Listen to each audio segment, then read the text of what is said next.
6장에서 인이 하나하나 떼어졌어요. 첫째 인을 떼으니 흰말 탄 사람이 나오고, 둘째 인을 떼니까 붉은 말을 탄 사람이 나오고, 셋째 인을 떼니까 검은 말을 탄 사람이, 넷째 인을 떼니까 청황색 말을 탄 사람이 나옵니다. 그리고 다섯 번째 인을 떼더니 순교자들의 탄원, 탄식, 부르짖음이 나오고 있고, 여섯째 인을 떼었더니 하나님께서 창조했던 우주 만물이 흔들리는 거예요. 그러면 이제 일곱째 인을 뗄 차례가 되는데, 일곱째 인은 잠시 멈추어지고 또 다른 환상을 보게 됩니다. 그 환상의 내용은 1절 보면 네 천사가 네 모퉁이, 네 모퉁이라고 하는 것은 동서남북 세상 전체를 이야기하고 있습니다. 땅에 바람을 붙잡고 있다는 거예요. 이 바람이라고 하는 것이 우리가 태풍을 경험하거나 이럴 때 보면 태풍이 한번 지나가고 나면 온 동네가 쑥대밭이 되어버리잖아요. 건물도 무너지고 농작물이 망가지는 건 말할 것도 없고, 사람도 날아가고 차도 날아가고, 이 바람, 그 바람을 붙잡고 있는 거예요. 붙잡고 있어요. 그래서 2절 말씀 보면 또 다른 천사가 살아계신 하나님의 인을 가지고, 또 다른 네 천사가 살아계신 하나님의 인을 가졌다. 왜 여기서 살아계시냐라고 하는 표현을 쓰고 있냐 하면, 당시 로마 황제는 나는 살아있는 신이야 라고 주장을 했어요. 그런데 교회는, 성도들은 아니야, 당신은 신이 아니고 당신은 사람이야. 로마 제국을 통치하는 왕이야. 살아계신 하나님은 위대하신 창조주 하나님이셔. 역사의 주관자시고 우리의 구원자고 심판자 하나님만이 우리의 참 신이시라고 그렇게 고백을 하고 있는 거예요. 네 천사가 인을 하나씩 들고 있다는 거죠. 인이라고 하는 건 무엇입니까? 불에 이렇게 달구어서 콕 찍으면 내 소유, 내 거라고 하는 거예요. 그래서 옛날 사람들은 이렇게 말이나 가축, 양에다가 쇠로다가 불도장을 찍어버린 거예요. 그래서 이자를 새겨서 놓으면 이건 이신의 거, 김자를 새겨 찍으면 저건 김신의 건지 금방 모든 사람이 다 알 수 있도록요. 그래서 인을 가진 네 사람이 땅과 바다를 해롭게 할 권세를 받은 네 천사, 바람을 잡고 있는 이 네 천사는 이 세상을 혼란케 만들 사람, 천사들인데 그들을 향해서 외치는 거예요. 3절, 우리가 우리 하나님의 종들, 믿음을 지켜 구원받은 성도들의 이마에 도장을 찍을 때까지, 구원의 징표를 찍을 때까지 심판을 멈추라는 거예요. 이 땅도 바다도 나무들도 바람을 불어서 다 떨어지고 죽이고 그렇게 하지 말라는 거예요. 그래서 4절 말씀 보면, 그러면 인침을 받은 사람의 수가 얼마나 됩니까? 그랬더니 14만 4천 명이다. 12지파에서 12,000명씩 14만 4천이라는 거예요.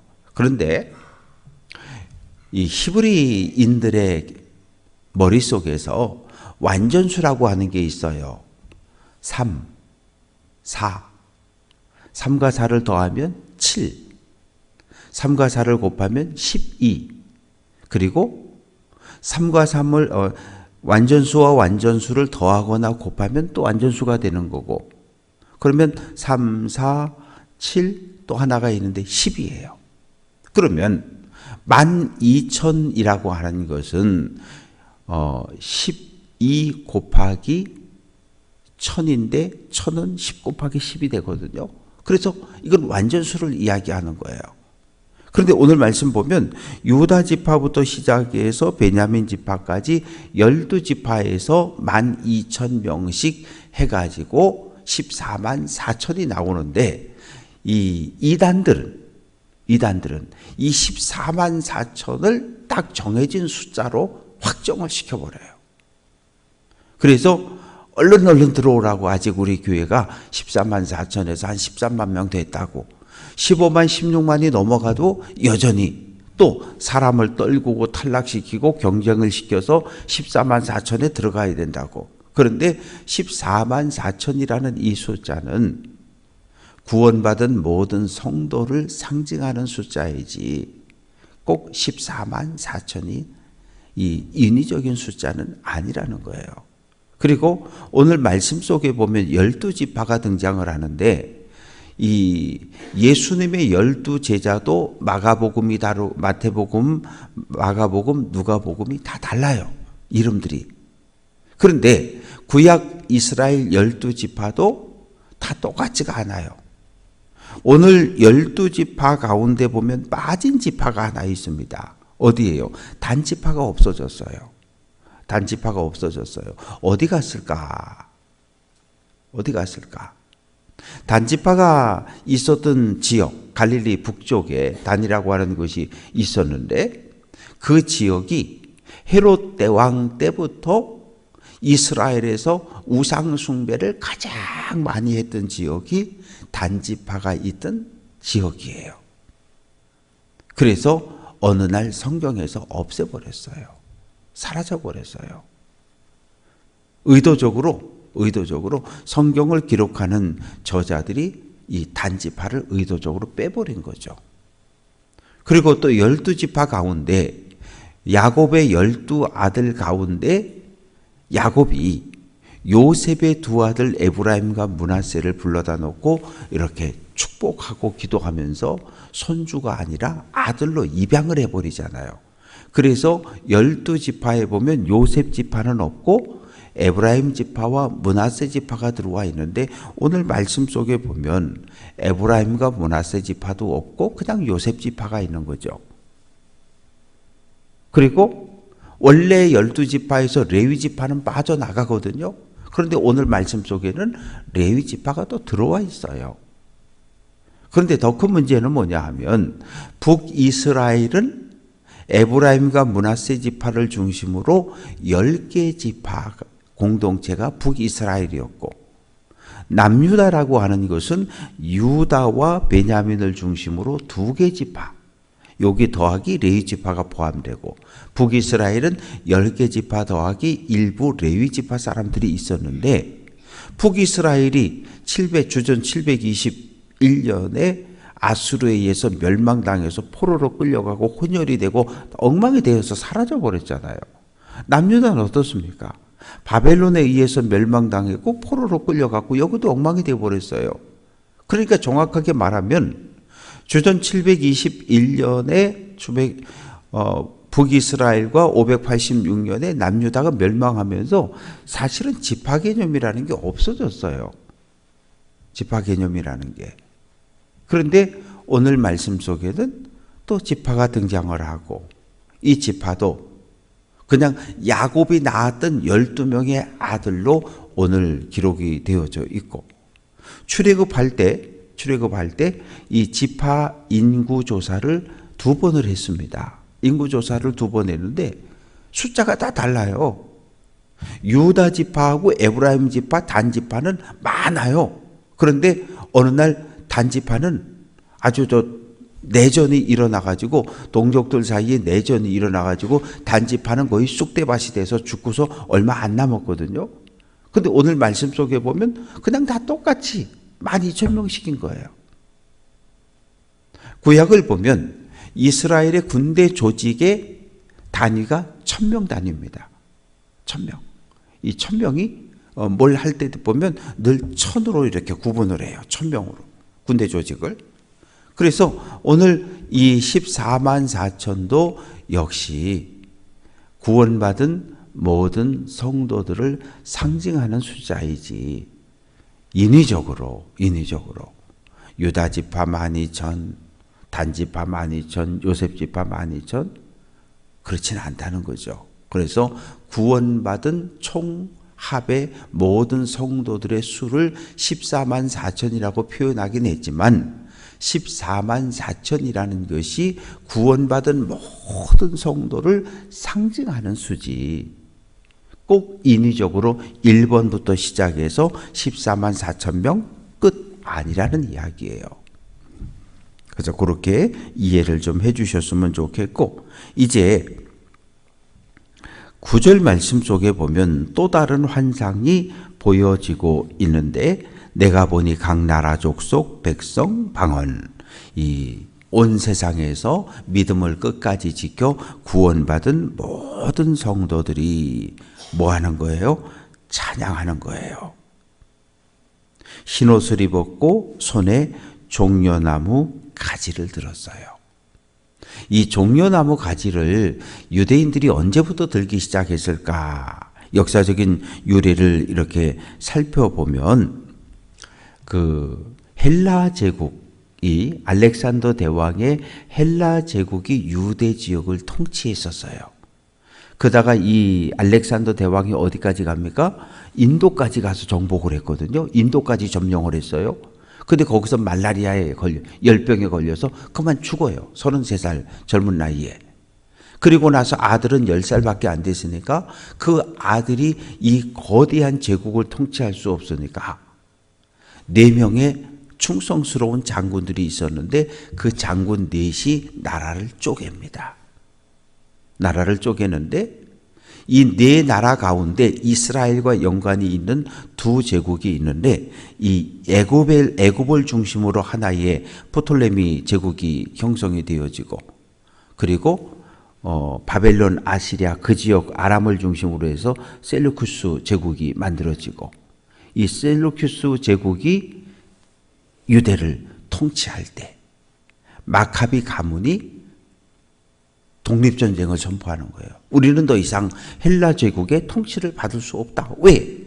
예루살렘 성전에 제우스 신상을 만들어 놓고 거기다 돼지고기 갖다 놓고 돼지고기 삼겹살을 구워가지고 유대인들을 앉혀놓고 먹이는 거예요. 먹으면 성전 들어갈 수 있어.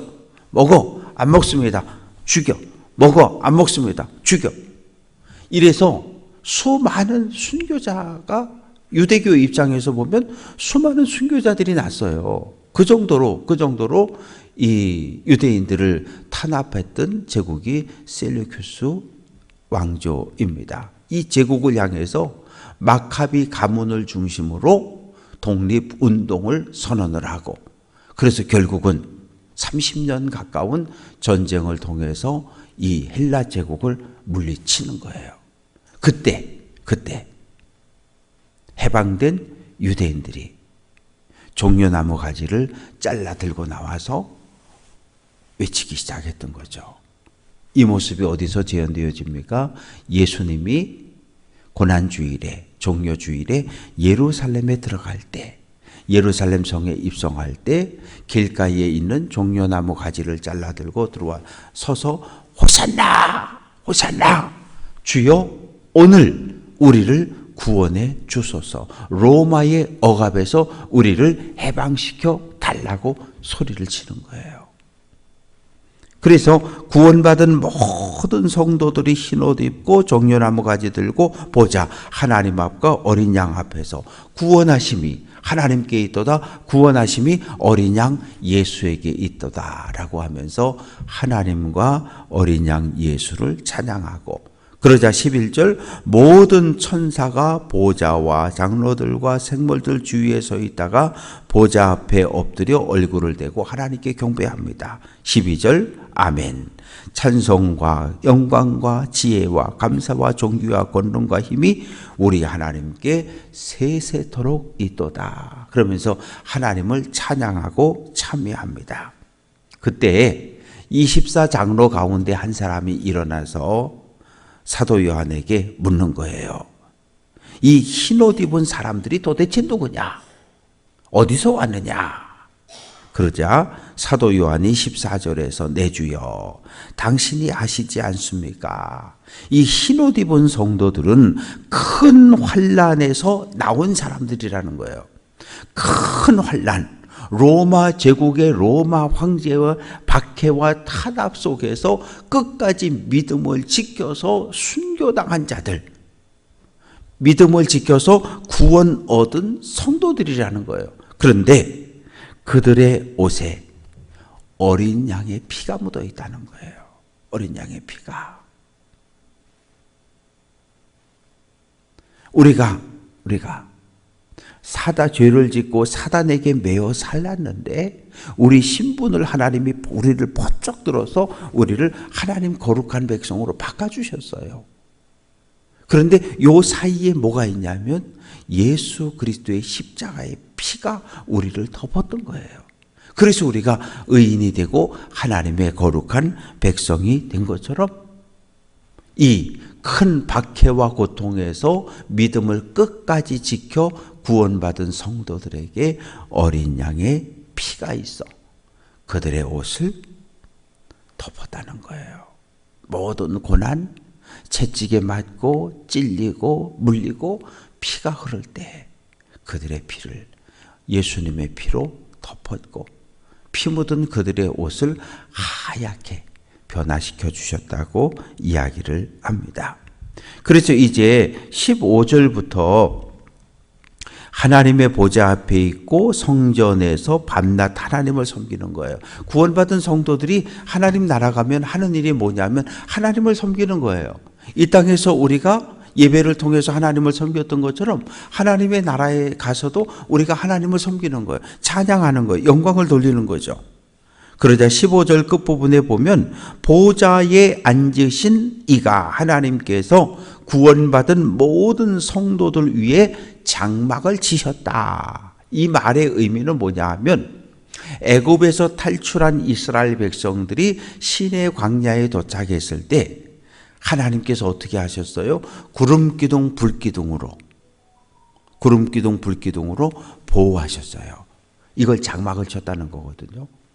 그래서 하나님께서 고난당하는 교회와 성도들을 보호해 주신다는 의미이고 또 이 고난 속에서 순교당한 성도들을 하나님께서 보호해 주신다고 구원하셨다고 하는 그런 의미가 장막을 치시리니 16절 줄이지도 않고 목마르지도 않고 해나 아무 뜨거운 기운에 상하지도 않는다. 이 땅에 사는 동안엔 굶주렸어요. 왜? 예수 믿는다는 이유로 모든 경제 활동에서 소외당했거든요. 이 땅에 사는 동안엔 목이 말랐어요. 이 땅에 사는 동안엔 힘들었어요. 왜? 박해를 견딜 수 없어서 고난을 감당할 수 없어서 그래서 그 눈에 눈물이 줄줄줄줄 흘렀고 그런데 하나님께서 눈에 흐르는 성도들의 눈물을 닦아 주신다는 거예요. 그리고 뜨거운 기운 해. 우리는 해가 그렇게 뜨거운 것을 잘 몰라요. 언제 느낍니까? 삼복더위 때 35도, 36도, 어떨 때 막 39도까지 우리나라도 이제 올라가잖아요. 그런데 유대 중동이라는 나라는 45도, 50도. 그러면 실제로 느끼는 건 훨씬 더 뜨겁거든요. 그래서 낮에 해에 사람이 죽기도 하고 또 밤이 되면 15도까지 뚝 떨어지니까 일교차가 30도가 넘으니까 사람이 밤엔 또 얼어 죽기도 하고 그래서 밤에는 꼭 불을 피워야 되는 거거든요. 하나님께서 보호해 주시고 17절 말씀 보면 보좌 가운데 계신 어린 양이 구원받은 모든 성도들의 목자가 되사 생명수 샘으로 인도하시고 하나님께서 그들의 눈에 눈물을 닦아주신 것이다. 어린 양 예수께서 고난당하는 모든 성도들의 목자가 돼서 하나님 나라로 인도해 줄 것이고 하나님은 고난의 힘겨움에 이 땅의 삶의 고통 속에서 지친 성도들의 눈의 눈물을 닦아주신다고 약속하고 있습니다. 말씀을 정리해 봅니다. 예수님이 이 땅에 오셔서 그러셨어요. 나는 생명의 떡이다. 나를 먹으라 그러셨어요. 내가 주는 물은 너희에게 생명을 주는 물이다 라고 선언하셨어요. 예수님은 그런 분이셔요. 당신의 몸을 우리에게 내어주셔서 우리의 굶주린 배를 불려주시고 우리의 목마름을 해결해 주신 분이 예수님이셔요. 그러나 오늘 이 세상은 달라요. 세상은 남의 것을 빼앗아 내 배를 불리는 세상인데 교회 공동체는 그렇지 않아요. 예수님이 예수님의 몸을 예수님의 살과 피를 내어주신 것처럼 초대교회부터 지금까지 교회는 내 것을 하나님께 내어놓고, 근데 내 것이 하나님이 내게 일시적으로 맡겨주신 것, 그것을 다시 주님의 영광을 위하여 내어놓고 그것으로 주님의 몸된 교회를 세우고 어려운 이웃들을 구제하고 사랑의 공동체입니다. 오늘 고난당하는 성도들도 있고 어려움을 겪는 성도들도 있습니다. 오늘 말씀이 위로가 되었으면 좋겠어요. 눈에 눈물 닦아주시는 하나님께서 성도들의 눈에 흐르는 눈물을 닦아주시고 고난과 박해와 어려움 속에서 힘겨운 믿음의 길을 걸어가는 성도들을 하나님 위로해 주시고 동행해 주시기를 주님의 이름으로 축원합니다.